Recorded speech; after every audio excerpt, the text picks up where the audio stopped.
So hello again, Rebecca Frisch, co-chair of the Center City Residents Association and Zoning Committee. Welcome to CCRA Zoning Committee. CCRA quickly is a 75-year-old nonprofit civic association. As a nonprofit, we encourage everyone to become a member, which can easily be done through our website. There are several benefits to being a member, one of which is being notified of all proposed zoning changes within our area. CCRA is the Registered Community Organization, or RCO, for our area. Our boundaries are from South Street to JFK and Broad Street to the Schuylkill River. Our committee works as follows. First, applicants are to present. We ask applicants address the specific refusals or referrals. We ask for no interruptions and applicants give their full presentation. After the presentation, the zoning committee has a chance to ask questions, and after those questions are completed, we will open to the community for questions.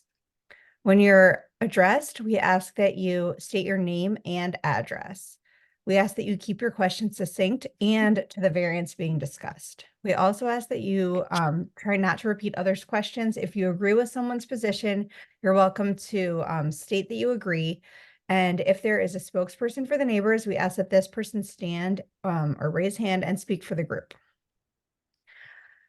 So the best way to get to speak is just to raise hand in the Zoom. After we hear from all the applicants and listen to the community comments, our committee will meet in a quick closed session and we vote in 3 ways: oppose, and not oppose with provisos. The CCRA zoning committee never votes in favor of any application. Our decision is emailed to the councilperson, the ZBA, and the applicant. And it's also posted on the CCRA website. It's very important to remember that no matter how we decide, if you're concerned with a project, we ask that you strongly recommend that you attend the ZBA hearing. This is the best way to make your concerns known. The CCRA zoning committee cannot express the neighbor's point of view. Only a property owner or aggrieved individual may express their personal concerns to the ZBA. And we have 2 cases tonight, which I will read. And just before we get to that, I just wanted to quickly explain the difference between a refusal and a referral. A refusal puts the burden on the applicant to demonstrate why the community should accept the zoning change.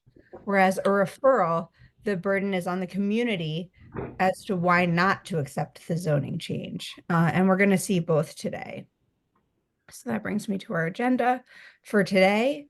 The first item on our agenda is 1516 to 18 Walnut Street. The hearing date for that case is April 10th at 2 p.m. And this is a referral for the supplemental use controls in the Center City Overlay District. And it has to do with takeout restaurant. It requires a special exception from the zoning board. And then the second case today is 217 South 24th Street with a hearing date of March 13th. And this is a refusal. And the reason for the refusal is off-street parking shall not be provided for any 1-family or 2-family house use located in the residential parking control area, except for parking accessed by a shared driveway or a rear alley. So that introduction went pretty quickly. But I think if everyone is here for 1516 to 1518, we can go ahead and get started. And I see Ron Patterson is here, and I will give him the screen and the microphone. Thank you. Good evening. My name is Ron Patterson, Patterson. I'm with Claire Harrison Law Firm at 1835 Market. And tonight I'm representing the tenant, Levain, Levain Bakery, at proposed location of 1518 Walnut Street. You'll see here is the location we're proposing.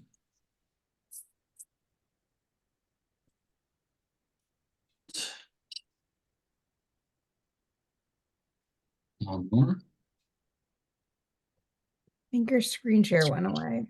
Okay, let's see. How's that? Okay.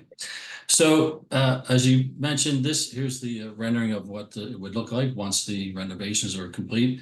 It's located in the CMX5 Commercial Zoning District with a half a dozen overlays, and one of which requires that any food prep service and takeout restaurant requires special exception approval from the zoning board.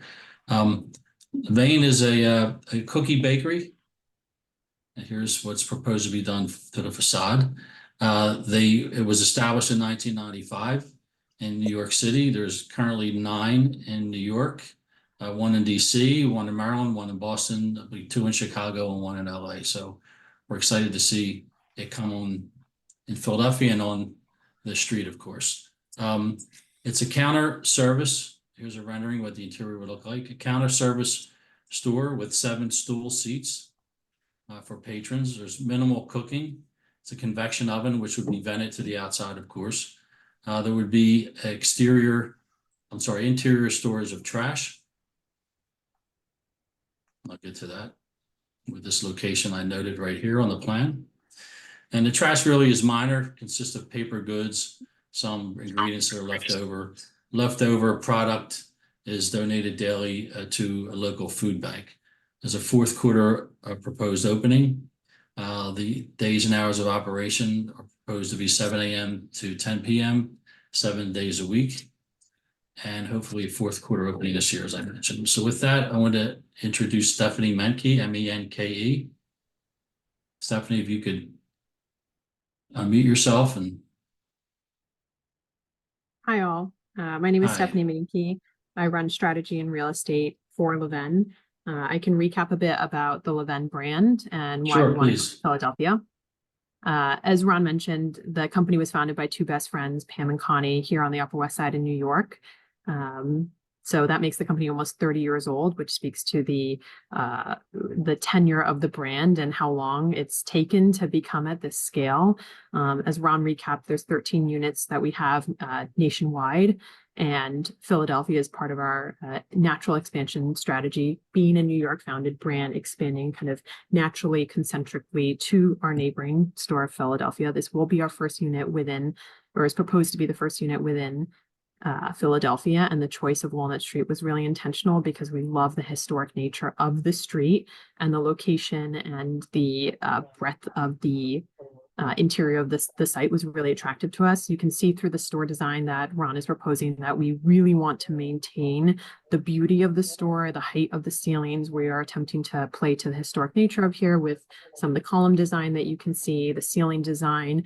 One of the innate aspects of this brand is being a neighborhood bakery that was founded again on the Upper West Side, and designing store design very intentionally to match and mirror the culture, ambiance, setting of each location is really critical, and hopefully the folks on this call will see that really thoughtfully designed and reflected here in these store designs. Thank you. And of course, we agreed to the usual provisos for takeout operation. That's all I have, unless Stephanie, you want to add anything or speak about what you're doing with the exterior facade. It's venting on the side. It's we want to be mindful really about the venting to make sure that for all of our neighbors that we're venting in a responsible way. That being said, I'm very biased that the smells of warm baked cookies are pretty nice. I'll just cover off on menu really quickly. We are best known for our cookies. It is the majority of our sales, but we do sell a host of other products, which includes coffee, teas, a number of breads, pastries. That is one of the reasons why we justify our opening hours from 7 to 10, because we see our community bakery as serving a number of different day parts, whether it's your breakfast, your morning snack, a quick coffee and cookie with coworkers or with your kids, or kind of a late night post dinner activity. Really minimal trash.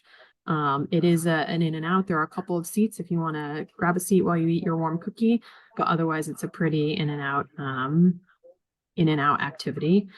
And the last thing we'll say is, hopefully that you'll see that we're taking care to speak to the design and the aesthetic of the historic nature of this site. And if you look at some of the Levens of our past in terms of the sites that we have in our portfolio, other store designs, again, also really speak to the unique nature of those sites as well.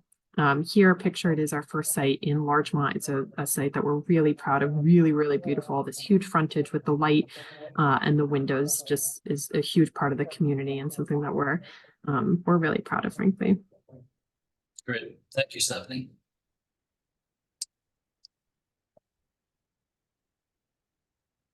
Nice. Well, thank you. That was very thorough. I think you actually answered did. a lot of the questions that we typically have, but I will start off with, I just have one quick question. What made Levain want to come to Philadelphia and expand to this market? Yeah, we, like Ron said, we have a number of different sites within the New York area, and through conversations just with our customers, we really draw customers from around New York, but more importantly, kind of from the tri-state area and from, call it, the 100-mile radius, as well as kind of more broadly internationally as we think about tourists as well. I think it's a natural extension of the brand, and part of the reason why we pick the stores that we do is frankly just through kind of customer research, whether that's talking to customers in store, looking at engagement on social media, and just thinking through where would be a wonderful place to put a local bakery. I think Philadelphia is a city that comes to mind in terms of a crowd that really has a lot of pride in their city and has a pride in kind of the local nature of it. And that's something that's a really core part of the ethos of our brand. We don't want to stick a store anywhere. We have a history of closing 0 stores. So we're very thoughtful about where we open stores. We're not just trying to, throw them in there and see if they do well and then close them in 6 months if they don't do well. It's an extremely thoughtful diligence process that we take. And when we saw this site, we were like, wow, we think we can bake some cookies here. That's great. That's great. Well, thank you. I'll go ahead and see if anybody else from the committee has any questions. I have a brief question. Ron, what's at that is that the custom suit location previously? Yes, it was Suits, correct. And then I think Why before that, Suits? the Alan Rothberg office, Rothenberg, sorry. Yes, Suits. Yeah. Okay, I think Yeah. Ben, defer to you.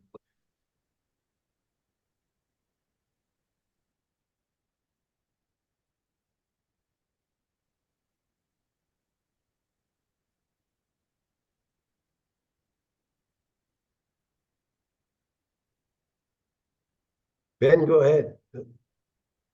Are you muted?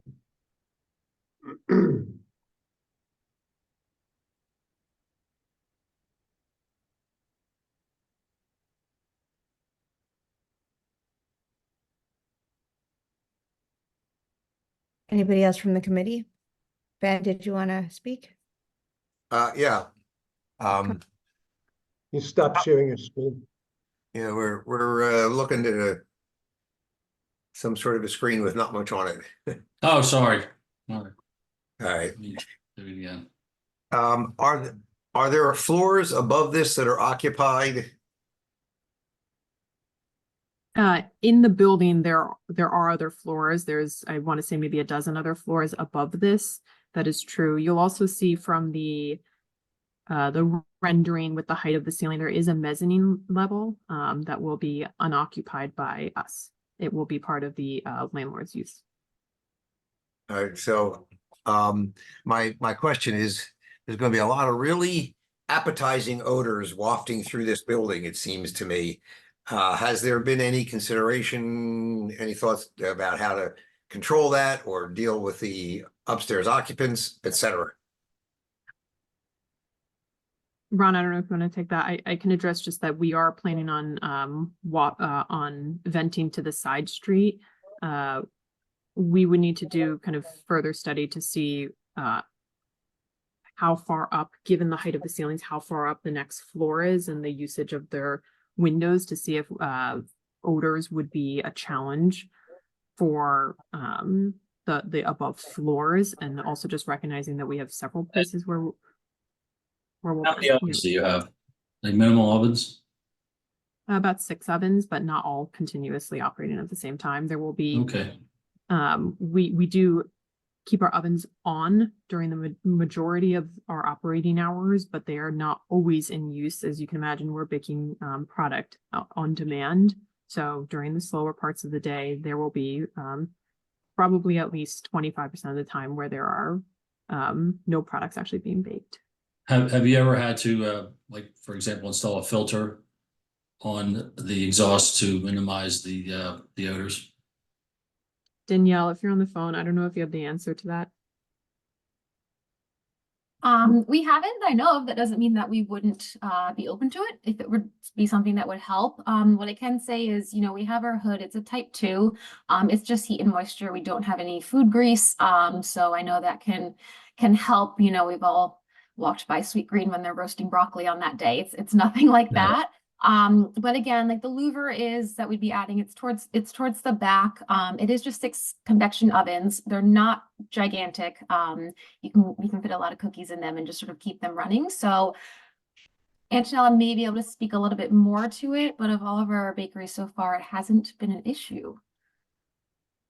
Thank you. Correct. We've never had to install pollution control units, which are typical of type 1 hoods that are dealing with grease. And we have gone in other buildings that are mixed use with residents. I mean, this is all office use. So there aren't going to be people upstairs throughout the, all times of the day. But yeah, we haven't had to install pollution control units in other bakeries. Very I have a few other questions because Ron mentioned that you're okay with all of the normal CCRA takeout restaurant provisos, but I'm not sure if you're aware of them all. Because one says that the venting will be vented through the roof of the building. It's not necessarily always required, but that is one of our normal Yeah. providers. Yeah, that's going to be a little physically challenging or impossible. That's why we're going out the side.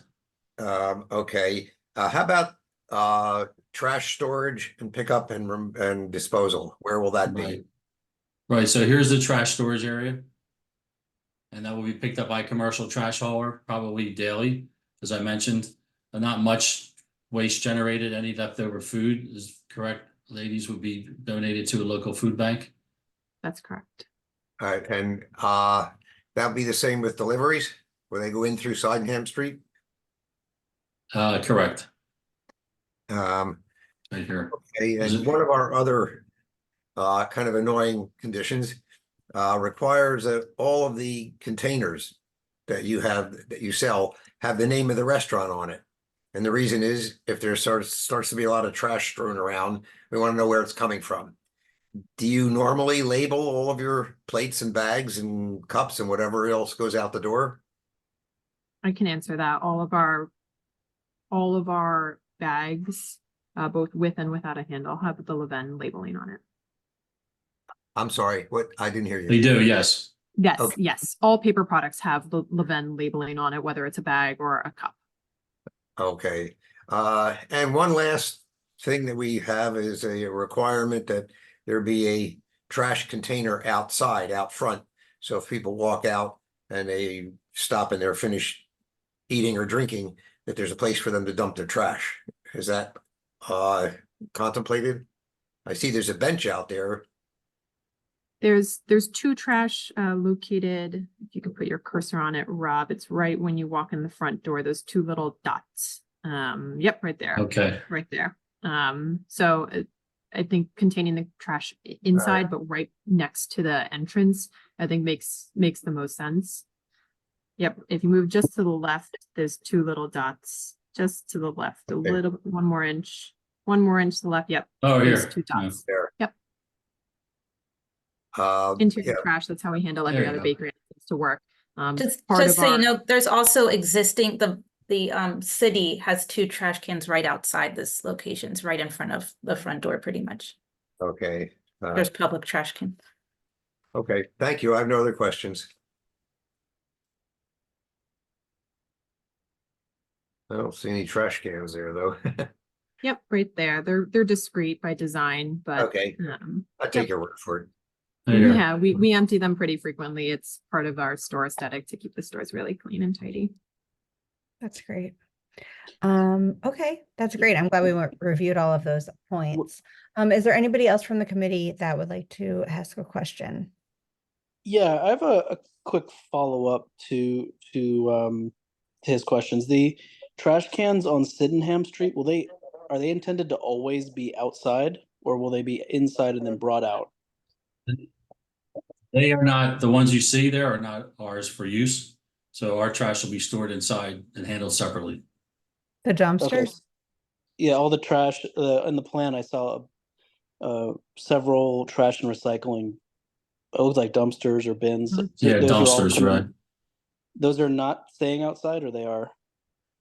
That's not within our control. That's the landlord. But we're not using those dumpsters. Okay. We're treating trash separately. Okay, got it. Yeah.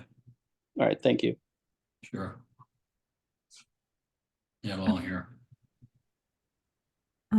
Okay, I see Doug has a hand raised. Can you please go back to the floor plan, the first floor plan? I see you have egress to the second, to stair 2. Is that to go to the mezzanine? Yep, that stair 2 is not a required means of egress. It was this was originally a bank building, and so that stair was just to get to the basement and vault of the bank. So it's not, Oh, so it's down, not up. yeah, it's just down. Yeah. And the service elevator, what's that for? That's just for the landlord's use to get to their they have a mechanical room in the basement, and they use that service elevator to get down to the So mechanical room. the white area is not part of our leased area. Is that what that means? Correct. Okay. Thank you. I just had a question following up on the previous questions about related to the provisos. Can you just clarify if you'll be mixing food and how the food preparation part on site? I'm aware of your 6 convection ovens. Can you just outline how food will be prepared, or your cookies and other treats will be prepared before going into the oven? Sure. So all our products are made fresh daily, which we're really proud of. And as was mentioned earlier, product that is not consumed by the end of the day is donated to a local food partner, like a food bank. Product is prepared on site daily. So part of the deliveries that were described earlier were for the delivery of raw ingredients like flour, milk, sugar, eggs, things like that. Those are prepared in the morning and continuously throughout the day by local bakers that we have hired on site. Great, thank you.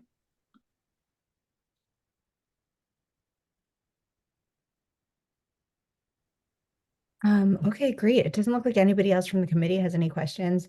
Is there anybody from the community that would like to ask a question? I don't see any raised hands. Any community members? Rebecca, just one, I have one more. Okay. It's bad.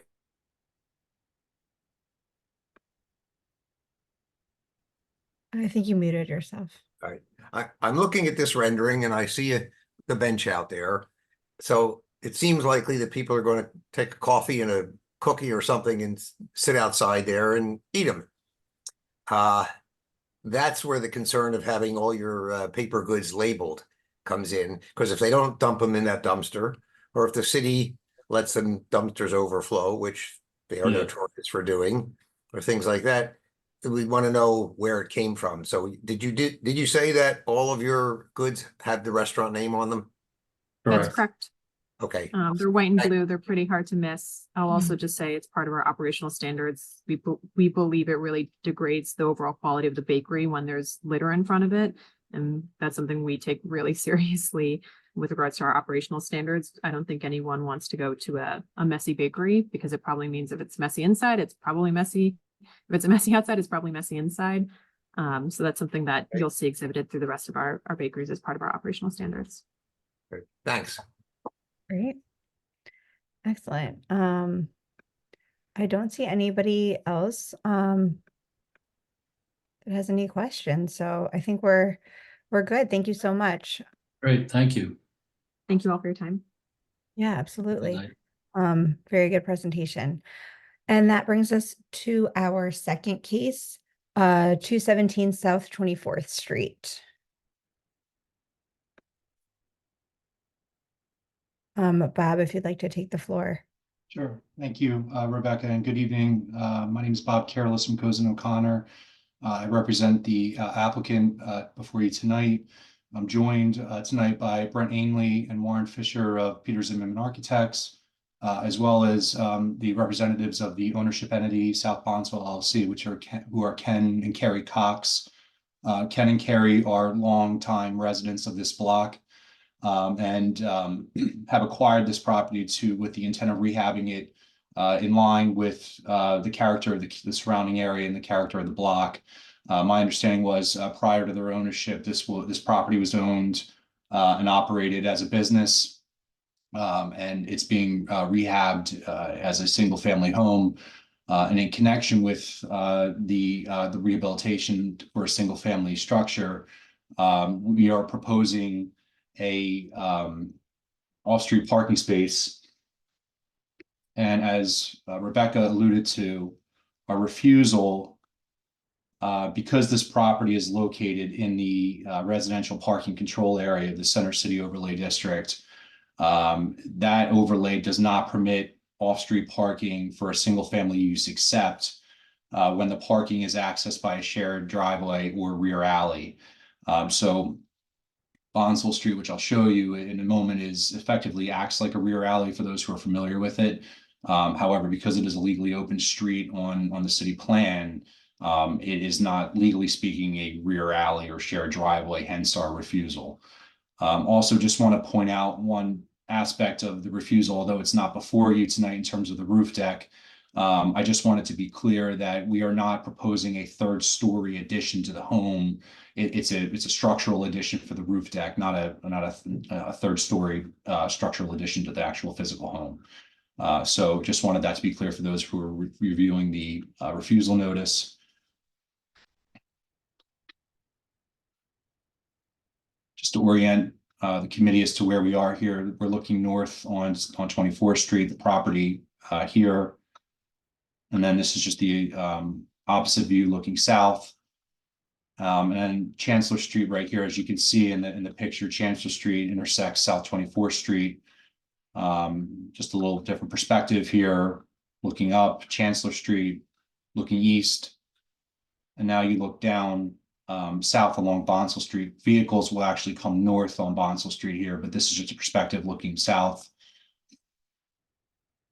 This is the current exterior of the property from the rear in Bonsall Street right now. And this is a perspective looking west along Locust Street, and then east along Locust Street where vehicles would turn and access Bonsall Street for their off-street parking. And this is just a photo of the posting for our upcoming zoning hearing. These are some perspectives, as you can see in the other pictures, and now you can see it called out a little bit more closely here. There are a number of properties along Bonsall Street that have off-street parking, similar to what's being proposed for the property. A number of the adjacent properties here all have, on either side of the street, all have off-street parking, off-street garages. And again, just some other perspectives here of similar situated properties along Bonsall Street for the committee's review. Here's an elevation of the proposed work along Bonsall Street. You can see the roof deck, the pilot house here, which is not before the committee tonight, but just an elevation to show what's being proposed. And then the garage that would serve as the off-street parking space. And you can see the vehicle turning diagram here. And the drawings that were submitted to L&I, I believe we used a Ford Explorer as our turning car here. So there's plenty of room to turn in. And then this is just a perspective of what we believe to be a nice upgrade to the rear exterior of the property. in line with the character of the surrounding properties along Bonsall Street. And then, as was submitted in our package, we have approximately 12 statements or letters of support from your neighbors for the work, for the variance that we're asking for here to permit the off-street parking space. Now, again, if I could just go up in terms of our, as you can see here, the code clearly intends to not have curb cuts and off-street parking along streets like Market Street or South 24th Street. What they want is essentially to have your off-street parking on a street like this, which would effectively be a rear alleyway that cars could access where you don't have a lot of pedestrian traffic here. So we believe that although Bonsall being a legally open street on the city plan, that the intent of the code is still effectuated here. And I think that's evidenced by the fact that there's a number of existing off-street parking spaces on the street here. So not only do we think that this wouldn't be any adverse change to the surrounding area, it's clearly harmonious with what the surrounding area is right now. And as attested to by the number of letter support that we have, I think a number of the near neighbors agree that this would not be a detrimental use on the property. So in terms of our hardship, we just believe that the existing character and existing nature of South Bonsall Street provides, the hardship necessary for the variance here. This is clearly fulfilling the intent of the code in terms of how they want off-street parking access for single-family dwellings. So with that, I don't have anything further in terms of a presentation. Like I said, I do have our architects from Peter Zimmerman Architects here who can answer questions about the plan. And also Ken and Carrie Cox are in attendance. We'd be happy to answer any questions that the committee might have. That's great. Thank you. That was quite thorough. Does anybody from the committee have any questions to ask? You just described the garage door itself. I'm sorry, did they describe the garage door? Yes. All right, I will kick that to, I think Brent, you want to take that one, Brent? Sure, I'll take it, Bob. Thank you. Thank you for your question. The garage door itself is going to be 9 foot by 9.5 feet tall. It's made of wood, and our current proposed elevation of it has 4 different window lights at the top of it with muttons, so that it's a 2x2 setup for it with four panels.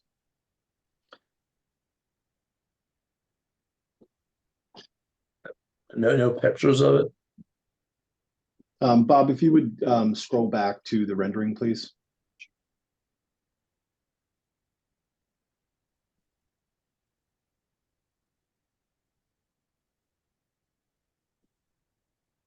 Is that good, Brent?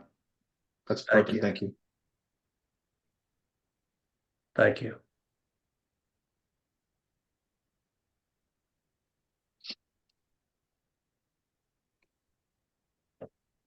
Any other committee members have any questions? Great. I don't even see any. Is there anybody from the community that would like to ask a question?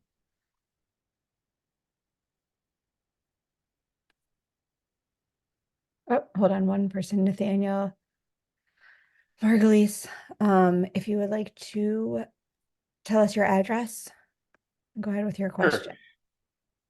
Sure. Currently living 1817 Pine, actually moving in 2 days to 2009 Delancey. My question is, given the fact that the building currently doesn't have a garage in it, does the current tenant or current use parking, or what would be, or are we just adding net one more car to the area, or potentially more? So this is I'll call it a 1.5 car garage because it's larger than just a single bay, but it is meant for just one car to park in. So that would depend. Well, I don't know who's going to be living in this residence after we're finished renovating it. So it would, if it's a 2-car household, it would take away a car from parking on 24th out front of the property. And if it's a single car residence, then it doesn't add to the parking out front of it at all. And currently there's no parking in the residence, obviously, Correct. and Right. it's a residence. Correct. So- There's no parking, no off-street parking.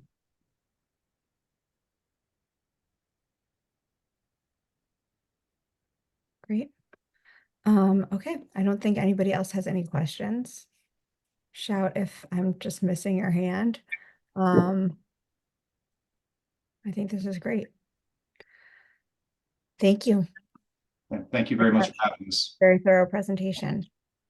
Thank you. Excellent. Have a nice evening. You too. Okay. All right, I'm gonna go ahead and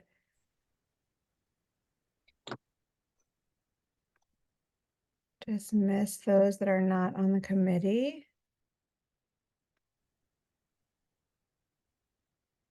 Thank you. Yeah, thank you very much. Joe.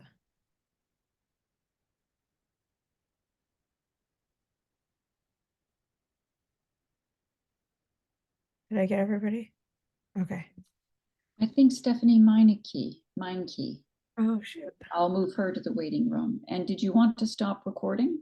Yes. And also Nathan Margolese, I think, can be Oh, moved yeah, to sorry. the waiting room. Okay.